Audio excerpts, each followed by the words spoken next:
I'm Philip Rice, and when I'm not out preaching around the circuit, I generally worship at St Giles Anglican and Methodist Church in Desborough.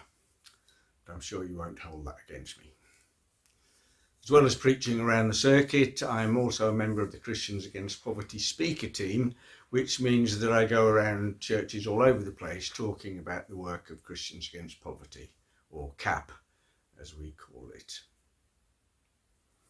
And one of the talks we did in 2023 involved the story of the feeding of the 5,000. In Matthew's Gospel, it tells us that there were about 5,000 men besides women and children. So probably as many as 20,000 women, children, men altogether. And I invited people to think about a large crowd of people, maybe a football match or a music event or something of that nature. Try and imagine what it must be like to see such a large crowd of people. And at CAP we think about the crowds of people who in this country today are suffering, struggling to make ends meet. In fact, according to research by the Joseph Rowntree Foundation, there are about 13.4 million people living in poverty in the UK today. And if you think about these large crowds at a football match, for example, 13.4 million people, that's enough to fill Wembley Stadium 150 times. A vast crowd of people, and that's the people that CAP are trying to help. And when we try and imagine them all in one crowd, it's hard to imagine what we can do to help. Based on that figure, there must be tens of thousands of people just here in Northamptonshire struggling to make ends meet, living in real poverty. And such large numbers can seem just overwhelming. It's easy to look at a problem that big and just say, well, that's too big. There's nothing we can do. We can't deal with it. There's no point even trying. And that's exactly what the disciples said to one another, faced with this huge crowd of people in Galilee. But Jesus had a different idea. The disciples had been with Jesus and seen all sorts of miracles, including the wedding at Cana, where he'd miraculously supplied wine at a time of unexpected shortage.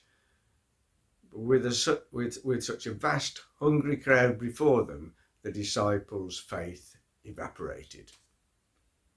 Andrew appeared, saying, "Here's a boy with 5 small barley loaves and 2 small fish." But how far will they go among so many people? It's a small boy. The loaves are little more than bread cakes made from inferior barley flour, and the fish are there. They're just there for flavouring. Andrew reckons they can't do anything worthwhile with them. "Lord, it isn't feasible," he says. He's let the challenge of the situation overwhelm his faith. Not only would he have been at the wedding of Cana, but like all the disciples would have known how in the past both Elijah and Elisha received miraculously expanded limited resources. And Jesus was greater than either of those.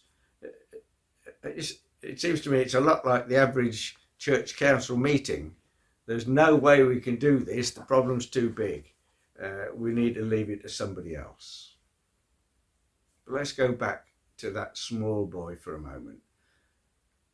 The only way I can imagine how he turned up in front of Jesus with his tiny packed lunch, he must have stepped forward and volunteered it. Perhaps he came to Andrew and said, "Please, sir, can you give this to Jesus? Maybe he can do something with it." A small boy, he couldn't even have been counted amongst the 5,000 men. He had an utterly insignificant quantity of food, yet ignoring the challenge, the boy simply and sacrificially offers all he had, while the disciples just frown and shake their heads. He acted while they just scratched their heads. He probably felt a bit silly when he heard what Andrew said to Jesus about it, but we all know the outcome of that event. Jesus took the boys' food, multiplied it miraculously, so that not only was everybody fed, but there were baskets of leftovers. And if the miracle at the wedding of Cana was anything to go by, the quality of the food they each received would have been the best.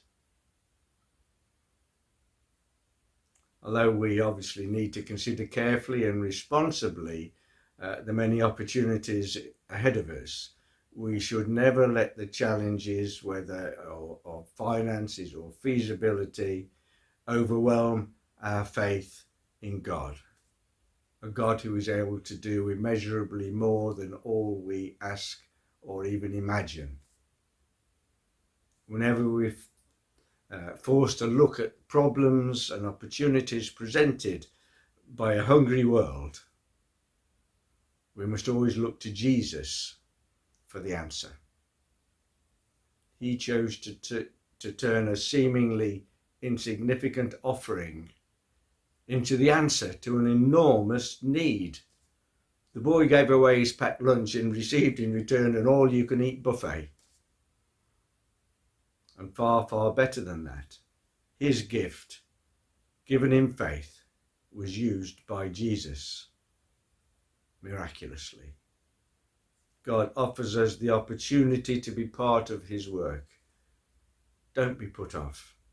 Go for it and let Jesus do the rest. Amen.